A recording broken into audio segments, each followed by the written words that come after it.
Assalamualaikum warahmatullahi wabarakatuh. Selamat pagi. Perkenalkan, saya Ikra Tiaswini, nomor induk Taruni 572011337589, absen 22. Di sini saya akan menjelaskan tentang tugas fungsi pokok dari Syah Bandar, lalu imigrasi dan bea cukai menurut undang-undangnya. Langsung saja kita mulai. Saya akan menjelaskan tentang tugas, fungsi, dan pokok dari bea cukai. Ini tertera pada bab 7, Direktorat Jenderal Bea dan Cukai. Bagian pertama, tugas dari Bea dan Cukai yaitu merumuskan serta melaksanakan kebijakan dan standarisasi teknis di bidang kepabeanan dan cukai. Untuk pasal 642 yaitu Bea dan Cukai menyelenggarakan fungsi 1. Merumuskan kebijakan di bidang kepabeanan dan cukai. Kedua itu melaksanakan kebijakan di bidang kepabeanan dan cukai. Ketiga, penyusunan norma dan standar prosedur dan kriteria di bidang kepabeanan dan cukai. 4. Pemberian bimbingan teknis dan evaluasi di bidang kepabeanan dan cukai. Yang terakhir, pelaksanaan administrasi Direktorat Jenderal Bea dan Cukai. Lalu untuk tugas dan fungsi umumnya dari bea cukai yaitu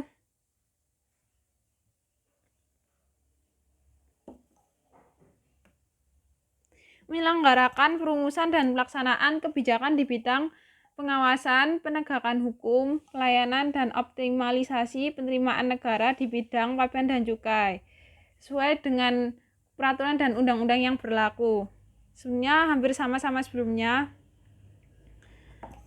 Lalu untuk fungsinya juga sama seperti yang sebelumnya.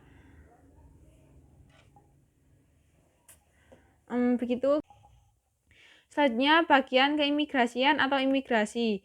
Di sini tertera pada Undang-Undang Nomor 6 Tahun 2011, Bab 2 Pelaksanaan Fungsi Keimigrasian. Bagian ke-1 umum pasal 3. Yang pertama, untuk melaksanakan fungsi keimigrasian, pemerintah menetapkan kebijakan keimigrasian. Nomor 2, kebijakan keimigrasian dilaksanakan oleh Menteri. Ketiga, fungsi keimigrasian di sepanjang garis perbatasan wilayah Indonesia dilaksanakan oleh pejabat imigrasi yang meliputi tempat pemeriksaan, imigrasi, dan pos lintas batas. Selanjutnya ke pasal 4. Untuk melaksanakan fungsi keimigrasian sebagaimana dimaksud dalam pasal 3 dapat dibentuk kantor imigrasi di kabupaten, kota, atau kecamatan. Itu untuk yang pertama. Yang kedua, di setiap wilayah kerja kantor imigrasi dapat dibentuk tempat pemeriksaan imigrasi. Yang ketiga, pembentukan tempat pemeriksaan imigrasi sebagaimana dimaksud pada ayat 2 ditetapkan berdasarkan keputusan Menteri. Yang keempat, selain kantor imigrasi sebagaimana dimaksud pada ayat 1, dapat dibentuk rumah detensi imigrasi di ibu kota negara, provinsi, kabupaten, atau kota. Dan yang terakhir, kelima, kantor imigrasi dan rumah detensi imigrasi merupakan unit pelaksana teknis yang berada di bawah Direktorat Jenderal Imigrasi. Selanjutnya, yang terakhir, pasal kelima, fungsi keimigrasian di setiap perwakilan Republik Indonesia atau tempat lain di luar negeri dilaksanakan oleh pejabat imigrasi dan atau pejabat dinas luar negeri yang ditunjuk. Inti dari tugas dan fungsi imigrasi itu sendiri adalah menurut pasal 548 mempunyai tugas menyelenggarakan perumusan dan pelaksanaan kebijakan di bidang keimigrasian sesuai dengan ketentuan peraturan perundang-undangan. Untuk pasal 549 dalam melaksanakan tugas sebagaimana dimaksud pada pasal 548, imigrasi menyelenggarakan fungsi perumusan kebijakan di bidang penegakan hukum dan keamanan keimigrasian, pelayanan dan fasilitas keimigrasian, perlintasan negara dan kerjasama luar negeri, keimigrasian, dan teknologi informasi keimigrasian. Yang kedua, pelaksanaan kebijakan di bidang penegakan hukum dan keamanan keimigrasian, pelayanan dan fasilitas keimigrasian, perlintasan negara dan kerjasama luar negeri keimigrasian, teknologi informasi keimigrasian. Yang selanjutnya, ketiga, pemberian bimbingan teknis dan supervisi di bidang penegakan hukum dan keamanan keimigrasian, pelayanan dan fasilitas keimigrasian, perlintasan negara dan kerjasama luar negeri keimigrasian, dan teknologi informasi keimigrasian. Yang keempat, pelaksanaan pemantauan, evaluasi, dan pelaporan di bidang penegakan hukum dan keamanan keimigrasian, pelayanan dan fasilitas keimigrasian, perlintasan negara dan kerjasama luar negeri keimigrasian, dan teknologi informasi keimigrasian. Yang kelima, pelaksanaan administrasi Direktorat Jenderal Imigrasi. Dan yang terakhir, pelaksanaan fungsi lain yang diberikan oleh Menteri.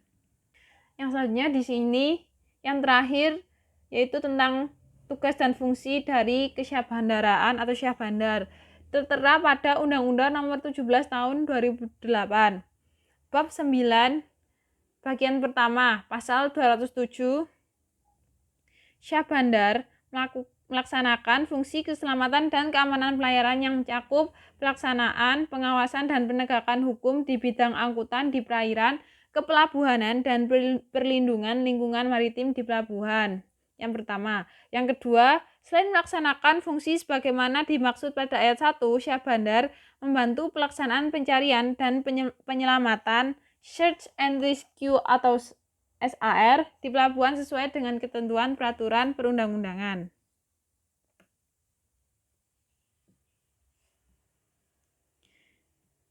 Yang selanjutnya, ketiga, Syahbandar diangkat oleh Menteri setelah memenuhi persyaratan kompetensi di bidang keselamatan dan keamanan pelayaran serta kesyahbandaraan. Pasal 208. Selain menganut fungsi keselamatan dan keamanan sebagaimana dimaksud dalam pasal 207 ayat 1, Syahbandar juga mempunyai tugas A. Mengawasi kelautan, kapal, keselamatan, keamanan, dan ketertiban di pelabuhan. B. Mengawasi tertib lalu lintas kapal di perairan, pelabuhan, dan alur pelayaran. C. Mengawasi kegiatan alih muat di perairan, pelabuhan. D. Mengawasi kegiatan salvage dan pekerjaan bawah air. E. Mengawasi kegiatan penundaan kapal. F. Mengawasi pemanduan. G. Mengawasi bongkar muat barang berbahaya serta limbah bahan berbahaya dan beracun. H. Mengawasi pengisian bahan bakar. I. Mengawasi ketertiban, embarkasi, dan debarkasi penumpang. J. Mengawasi pengerukan dan reklamasi. K. Mengawasi kegiatan pembangunan fasilitas pelabuhan. L. Melaksanakan bantuan pencarian dan penyelamatan. M. Memimpin penanggulangan pencemaran dan pemadaman kebakaran di pelabuhan. Dan mengawasi pelaksanaan perlindungan lingkungan maritim. Dan dalam melaksanakan penegakan hukum di bidang keselamatan dan keamanan sebagaimana dimaksud dalam pasal 207 ayat 1, Syahbandar melaksanakan tugas sebagai pejabat, penyidik, pegawai negeri sipil sesuai dengan ketentuan perundang-undangan. Selanjutnya di pasal 209 terdapat kewenangan yang terdiri dari A. Mengkoordinasikan seluruh kegiatan pemerintahan di pelabuhan. B. Memeriksa dan menyimpan surat, dokumen, dan warta kapal. C. Menerbitkan persetujuan kegiatan kapal di pelabuhan.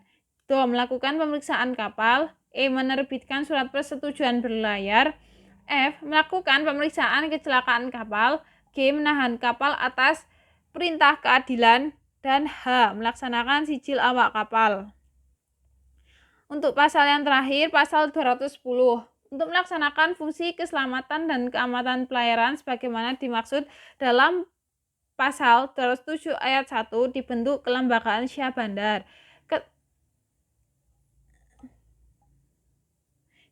Yang kedua, yang pertama, Kedua, ketentuan lebih lanjut mengenai pembentukan kelembagaan Syah Bandar sebagaimana dimaksud pada ayat 1 diatur dengan peraturan pemerintah. Sekian video saya mengenai penjelasan tentang tugas fungsi pokok tentang imigrasi, bea cukai, dan Syah Bandar. Saya mohon maaf bila ada salah kata dan salah pengucapan. Sekian, wassalamualaikum warahmatullahi wabarakatuh.